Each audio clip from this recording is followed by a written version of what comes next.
Let's take a look at making a symmetricizer. Yes. Now, we're going to imagine that the lower right canine is blocked out. Let's go with that, and what we'll do is we'll use this model, and we're going to imagine, first of all, that I have lined up all of the slots of the lower incisors with segmental wires, and then I have progressed to a 16 round wire. All right, so I'm ready. I have to have a 16 round wire in place. First thing I'll do is place the wire into the patient's mouth, line up the midlines so that they're reasonably symmetric. Remember, this will be the lower right canine is blocked out. And the first thing I'll do is make a mark distal to the lower right lateral. That's where I'm going to place the V-stop bend. And then I'm going to also place a mark just at the bracket pad at the mesial of the lower left molar. All right, we got to cut. Did I say lower right by mistake on that lateral? Okay, cut. All right, we'll just start over. All right, ready? God, this thing puts a good mark on there. Ooh-wee. That doesn't even come off. I need to start using those in the office.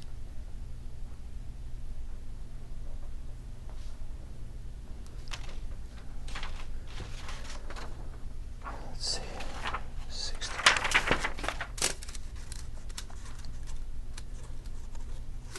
Are we on cut? We're still filming. We're still filming. Okay. We're not wasting any tape though. Yeah, right. It's all digital to me.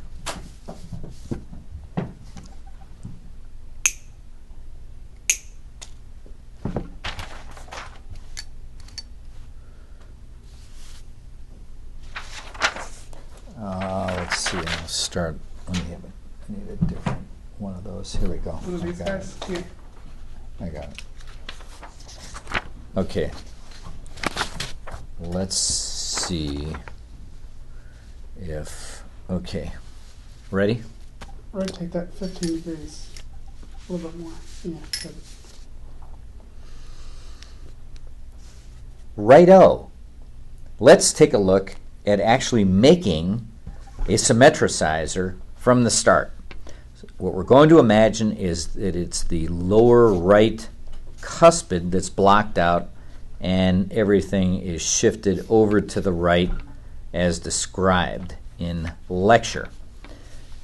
The first thing that I'll have to have is I'm going to need to be sure that the lower anterior slots in this mixed dentition case are aligned. That would have been using segmental wires to line things up, for example a 0155 segment and 0175 segment, and I need to be sure that I've gotten to a stainless steel arch wire. Remember, the symmetricizer is 016. First thing that I'll do, now that things are lined up in this mixed dentition situation, is place the wire into the mouth, aligning the midlines, and then I'm going to mark at the distal of the left lateral. Remember, it's the right cuspid that we're going to make room for, and also at the lower left second primary or deciduous molar. So there you can see my marks in place. The first thing that I'll do is take a V-stop plier, remember that, and I'm going to hold that perpendicular to the wire and slowly squeeze the plier. If I squeeze it too quickly, it weakens the wire. There's the V-stop in place. And now I'm going to make the omega loop on the other side. So I'll grab that on the mark, and I'm going to bend first part of the omega loop is down and slightly to the facial to keep the finished loop out of the way of the soft tissue. Finishing the loop, pressing my thumb against the wire and the plier at the same time to make a nice, neat loop, and then finishing that loop so that there is a reasonable amount of level between the anterior and posterior. Now the next thing that I'm going to do, set that off to the side, is I'm going to measure in the patient's mouth the correct length of open coil spring. This is 009 by 030 open coil, and I'm going to hold that against the molar, bring it around in the front, and it'll be an entire bracket width. There's the length of the spring. All right. Now let's just check to be certain that the fit is good, and if necessary I can adjust that. There you can see a nice fit. Nice fit meaning that the V stop is at the distal of the lateral and the omega loop stop is touching the mesial of the molar too. The last thing I need to have is a offset or an anti-rotation couple or bend built into the molar. So what I'm going to do then is grab the wire at the mesial of the molar, remove the wire from the patient's mouth, and make a horizontal bend of about 15 degrees, roughly 15 degrees.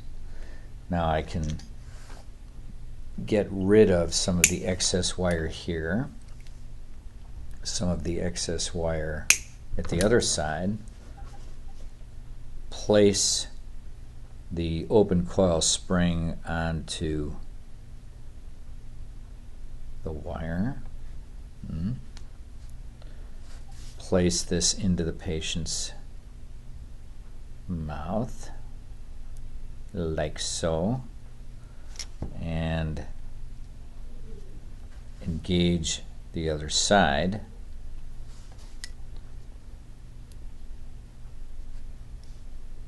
Into the tube.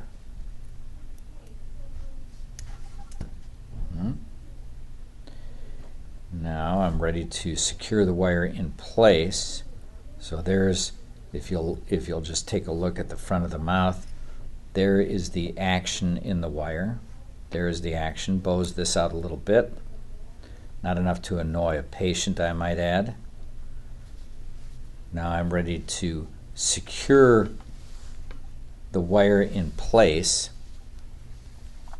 with steel ties or elastics as discussed. So for simplicity, what I'm going to do is just place one of these elastics onto the lateral.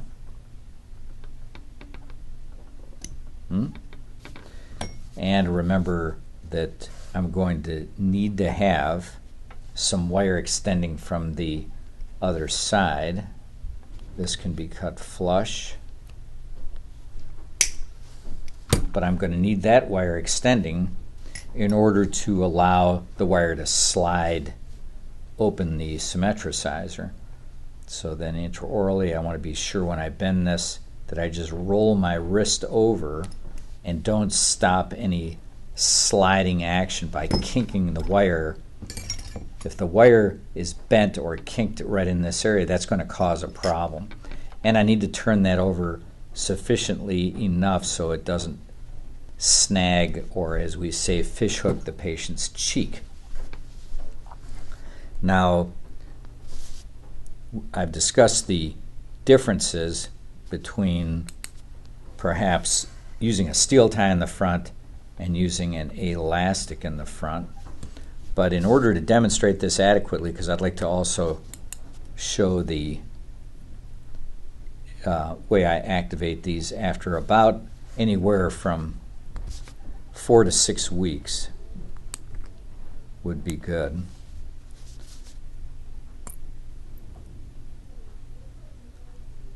hemostat has obviously seen a better day than it's seeing today. So here's how this will fit. All right.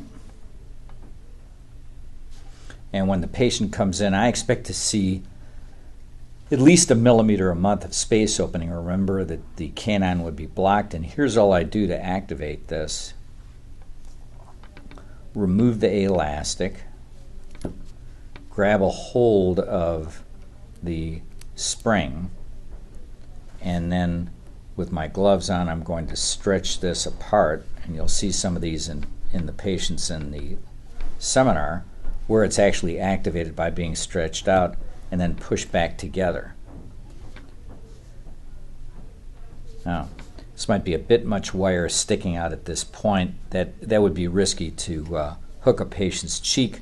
So if it looked like that intraorally, I just turn it over a little bit more like that, and that's still allowing plenty of action of the wire sliding. If the patient comes in and this wire is up against the molar, touching either the molar or the bracket base, anything like that, then the wire does have to be remade. But other than that, the wire does not have to be remade. If this was a second primary or deciduous molar, the span is typically short enough, because it would be right about here where the second bi is, that this isn't, there's really no risk of this wire pulling out of the back. But if one felt that way about it, it would be simple enough to put an elastic or a steel tie around the tie back. The Symmetry-Sizer, just for you.